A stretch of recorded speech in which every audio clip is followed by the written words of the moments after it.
Spring is the best time to declutter. The nicer weather is here, our energy levels are higher, and let's be real, you'll probably come up with 1,001 different excuses for why you shouldn't declutter in the summer. Beach time, anyone? So let's roll up our sleeves and get to work purging so that we can enjoy the 4th of July festivities. Here's a list of the top 5 places to prioritize decluttering in your home right now. First up, let's talk about closets. With the transition from winter to spring, now is the perfect time and the perfect opportunity for you to look at those items that you did not wear. If you didn't wear it this year, chances are you're not going to wear it next year. Let it go, girl. Let it go. Say goodbye to those bulky sweaters and coats that have been taking up valuable space and make room for lighter, breezier pieces that align with the warmer weather ahead. As a rule of thumb, at the start of any season, I will always go through mine and my daughter's clothing. While I am a wardrobe minimalist, there are always 1 or 2 things that I need to get rid of or replace. This habit of decluttering maintenance always keeps my wardrobe up to date and only filled with my favorite items to wear. So how do you go about doing this? How do you go about decluttering your wardrobe, your closet, your clothing? Create a little mini to-do list. I love me some decluttering planning, which saves time and energy and keeps you motivated and on track. If you have clothing in random dressers and closets all over the place, do not tackle it all in one day unless you're a masochist, in which case, have fun with it. Create a checklist and go 1 dresser drawer, 1 shelf, 1 section of your closet at a time. You can also go by category, so all of your t-shirts, all of your jammies, all of your jeans, etc. Set an alarm for 10 to 30 minutes, put on some good tunes, maybe FaceTime your girlfriend, and create categories. Toss, donate, keep, and sell if you're someone who sells your clothing. If you are not sure about an item, because as you're decluttering your clothing, there are gonna be some items, typically those that have been in and out of the laundry, there are gonna be some items where you're like, this is an easy yes to keep. You're gonna have some items that you're like, absolutely not, have not worn this, doesn't fit on me, doesn't look good, it's a go. But then you're gonna have those maybe items where you're like, I'm not really sure. Try it on, girl. Try it on. Make it a party. Have your maybe pile and you're like, try it on. If it looks good, if you feel good in it, then go ahead and keep it. If it's accentuating all the wrong body parts, then say goodbye. If you're looking for help to declutter your entire home, I host a free live workshop every other week on Zoom teaching you how to create a decluttering plan, because the magic is in the planning, and I teach you how to tackle it with less overwhelm, less stress, less anxiety, and this way essentially you have a game plan for your entire space. If you want more information, I'll leave a link to it in the description.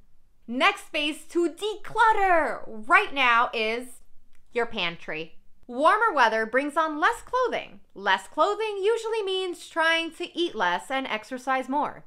I am totally someone who tends to snack more during the colder months. Then April hits and I'm like, time to hit the gym. Also, if you are someone who has a difficult time decluttering, specifically finding it hard to let go of items, the pantry is your go-to starting point. Why? Less decision fatigue. Let me explain. The expiration dates and empty bags and boxes make it easier to make a decision. If an item has expired, toss it. If you're not even sure what it is, or you know it tastes bad, toss it. If you're transitioning to more of a healthier upcoming few months, get rid of the Cheetos. No judgment, just saying, out of sight, out of mind. The key to a healthier upcoming few months is less delicious temptation in your pantry and fridge. If there are no cookies in the house, you will have no choice but to reach for the handful of walnuts. If you're enjoying my video, don't forget to contribute to my coffee addiction by smashing that like button. Area number 3 to declutter right now are your kitchen cabinets. Kitchen cabinets need constant upkeep. Even if you're someone who declutters them regularly, they have a tendency to turn into junk drawers pretty damn quick. So go through your cabinets, 1 cabinet at a time, 1 short decluttering session at a time. Get rid of the excess of coffee mugs, broken glasses, chipped plates, and Tupperware that has no lids. By the way, I absolutely love these glass containers. I don't know what happened, but ever since I invested in glass over plastic Tupperware, it lasts longer and I'm not losing the lids. I don't know why. I'll leave a link to them in the description. And here's a little pro home organization tip. The stuff you use most often should be kept at eye level and easy to reach. Since you are decluttering anyways, might as well organize for functional use. Don't forget to declutter your dish towels, your cleaning supplies, travel mugs, and small appliances.